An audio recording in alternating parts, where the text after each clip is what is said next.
Hi, I'm here for this episode of How to Save a Life. Today we're going to be talking to Chris Caulkins. Chris Caulkins is going to present us with ways to assess and intervene in a situation where a person presents with suicide as an idea, as suicide as an intention.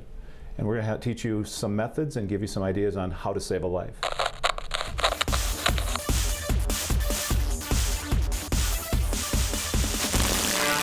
Hi, welcome viewers to this episode of How to Save a Life.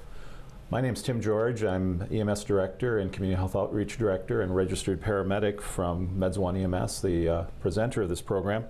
And remember, this program's purpose is to present public with methods of identifying common injuries and illnesses and use accepted interventions to, well, how to save a life.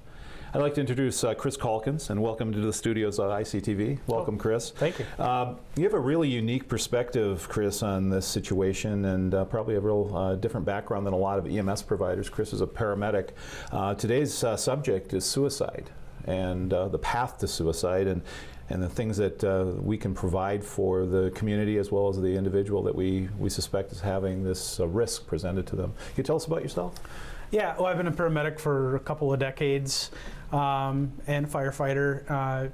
Done education for a while in emergency medical services. I've worked at Century College for about 20 years, teaching paramedics, EMTs, and then have founded a nonprofit organization called the Calkins Center for Suicide Research. I'm a co-executive director there, and I've done a lot of research into suicide. Kind of my educational background is in public health, interdisciplinary research, and education. And you're actively a paramedic now? I am, for the city of Woodbury, yes. Okay. And looking at suicide and your research into that, you also do investigations related to suicides that are presented to you or suspected suicides. Tell us a little bit about that. Yeah, that's called a psychological autopsy investigation. And it's a means to look at a death by suicide to see what that perfect storm of factors is that has occurred that contributes, or to tell if a suicide was what we call an equivocal death, which is we don't know what the cause of the death or the manner was, trying to figure out if it was a suicide, a natural cause, etc. Okay. Who usually engages you to do these investigations? Well, sometimes it's businesses, government agencies, but the majority of our customers are survivors or people that have lost somebody to suicide. To try to figure out what that perfect storm of factors is, it just helps the people, the family members, get some understanding and clarity. And you have, again, like I said, a unique perspective in the area of suicide. You've had some personal impacts with this, have you not? I have. In 2003, I lost my wife to suicide. In 2008, I lost my brother, and I've lost 8 colleagues in the emergency medical services field to suicide. And currently you're researching public safety and EMS impacts related to that. I am. I am trying to figure out if there's a correlation between being an emergency medical services provider and suicide rates. So does my profession our profession have a higher suicide rate than the general public? Okay. Usually in this show we're out in the field, we're in the back of an ambulance, we're showing people skills and assessment skills as well as intervention skills, things like using an automated external defibrillator, opening an airway, things like that. We're looking at this related today as suicide, or the path to suicide, is a neglected disease, and something that we don't see a lot of intervention approaches to provided to the general public. And it's pretty odd. Chris can tell you, and I'm going to let him talk here about this in a bit, but we have a real big killer in this country, and that is suicide. It's the number 10 cause of death. Correct. The Center for Disease Control, 2011, 2013 statistics. I'm sure when they're published after this year, we're going to probably see the same thing, or unfortunately maybe higher. And it's unusual when we look at this. Red Cross, Heart Association, most of the programs that put together programs in first aid for the general public, which again, like 1 in 10 people have that exposure. We end up seeing really a focus on things like falls, motor vehicle crashes, cardiopulmonary resuscitation needs. And when looking at that, some statistics I have here is automotive deaths are a little bit over 33,000, fall injuries is slightly over 30,000. Unintentional poisonings, 38,400 plus, never approaching the situation that we have here, which is over 40,000 deaths each year related to suicide. Chris, could you tell me what the risk factors and warning signs for suicide risk are? Yeah, well, they're different for different people, of course, so it's a little bit, well, it's different individually. But the things that we look for in a psychological autopsy are evidence of ideation, so thoughts of death, maybe they're veiled, thoughts of killing yourself. We look at substance abuse. 30% of people who suicide are positive for alcohol at the time of their death, but it could be other drugs too, narcotics. There's recent problems with heroin throughout our state and throughout the nation, pure strains, we know that. And we know for sure here, as you heard today, Chris was with emergency medical services personnel and also the coroner's office for Itasca County, and we talked about an increased risk of heroin deaths that we've had here over the last couple of years. So. Yeah, that's the national, unfortunately, trend too.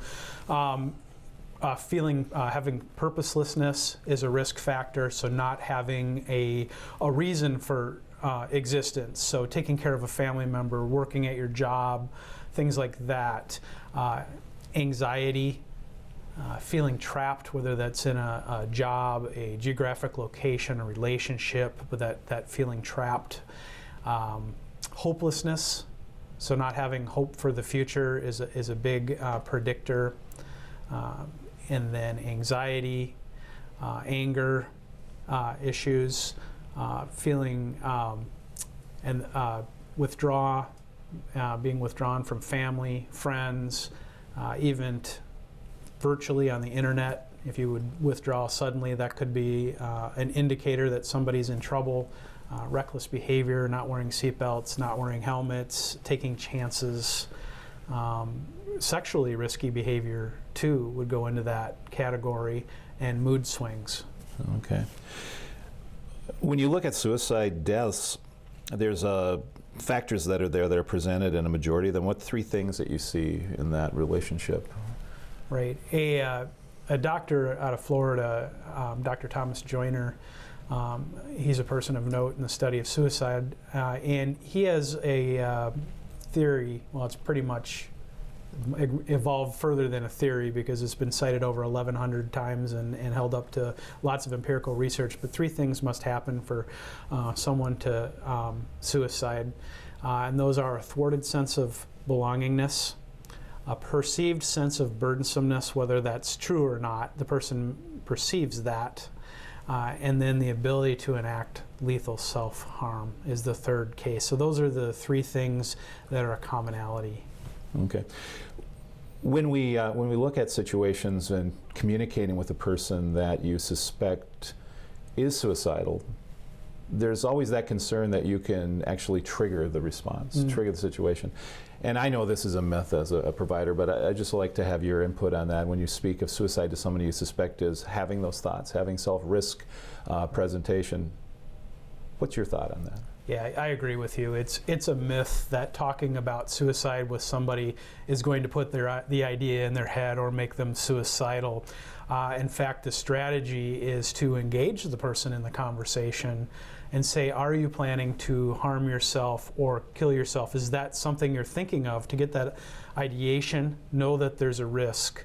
And then ask them, do you have a plan? And I know that sounds bad at the just hearing that. It's not putting an idea in their head, but that shows the level of ideation, and the more developed that plan, the more worried we get. Let's talk a little bit about what we consider to be a social barrier to just identifying someone who might have that suicidal ideation, might actually present themselves with that issue of suicide. And let's look at suicide itself and the word commit. Can you speak a little bit about the word committing suicide? Yeah, I don't, as you know, I don't like the word commit very much. I think it has some connotations that suicide is a crime is the connotation. And suicide's not a crime anywhere in the United States except for, well, one place, which is the U.S. military. But aside from that, it's not a crime anywhere. And it's a medical condition. It needs to be treated as such. Sure. So, I'm someone here, I'm with you. I think that I have a knowledge of an individual, a loved one, who possibly might be suicidal. Tell me what to do. Well, as paramedics, we know all about CPR and we teach that to the public, but there's something called QPR, which can help you in these situations. And QPR stands for question, persuade, and refer. So the first thing I do to your loved one is say, are you thinking of harming yourself or killing yourself? And what if my answer would be, yes, I thought of it? Okay. Well, do you have a plan for how you would accomplish that? Have you thought that through? Okay. And a response could be no, or it could be very specific, couldn't it? Right. It could be either way. And if it's more specific, that's a higher risk, naturally? It's a higher risk, but I want to do something about it regardless. Right. It just shows you the level of thought. It doesn't mean they're not in danger, of course. Okay. Now in this, and I know you've heard this before, you probably heard it today, as a matter of fact, I know for sure at a presentation that we did from a healthcare professional. And there's an idea that maybe the way that we respond to suicide with public safety involvement, with our system of response with professionals, that might dissuade people from responding in such a way to actually identify the person and then bring that person into the system, calling in a real critical situation 911, or in a situation where the person does present with, yes, I've thought of it, but doesn't have the means thought out. Can you speak a little bit about that? Because I know what I would do. I would rather take that risk with that person and bring that person into a system, because this is like a heart attack. This is like a stroke, but we often treat it like something, I don't know, non-medical. Right. So tell me. Right. Well, there's lots of different strategies. So the safest thing to do, of course, is to call 911, or I know you have a nice system in your county, 211. So there's some different things that you could do there. But I'd rather err on the side of caution and get the help and let professionals come and make that decision. If something's worrisome or not, transfer that worry onto somebody else who deals with these things on a very regular basis. So that would be my default safe thing to do. To review in that situation, someone presents the idea possibly that they are suicidal, okay? And asking that question, using the word suicide, that's what we should call it what it is. Yeah, and bring it forward and get the dialogue started. And it's an assessment, just like any assessment we're going to do. We have a stroke scale that we can use for people that are presenting with stroke. We use this process. And then the next step would be then to ask them if they have a plan. Yes, absolutely. And then if the plan is there or not, what's that follow-up? What's the R? The R is